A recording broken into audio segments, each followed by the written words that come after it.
Children with a trauma history will often do something we call miscuing. That is, they'll send the wrong signals. They'll try and connect with their parents, but in a way that doesn't prompt the nurturing, caring response that they need. For example, they might be intrusive into personal space, annoying, or start arguments.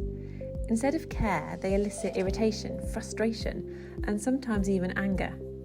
This is understandable for children who had birth parents who didn't respond to more healthy attachment cues. In their earliest years, these children may have found that these miscuing strategies were effective in getting some kind of response from their birth parents, who were struggling themselves.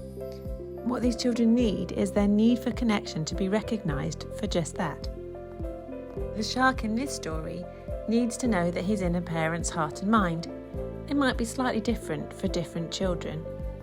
It's often so obvious to parents and carers that their children are constantly on their minds that they can miss the fact that it's not obvious to the child.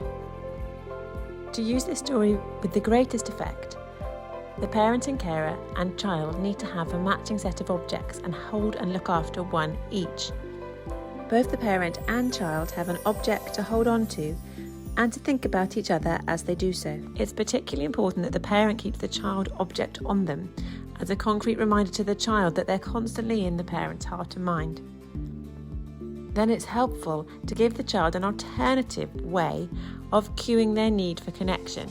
We need to be realistic about what the child can achieve. For a child that struggles to share their internal world, saying, "Mummy, I'm scared," is likely to be far too much and isn't going to happen. But slipping an object into mum's pocket might be achievable. Finally, for some children, having a reward to make this cue more attractive will work. A word of warning: when children are acting out of fear, rewards carry much less weight, and a significant portion of children with a trauma history find them stressful because they convey the message that their behaviour is being evaluated.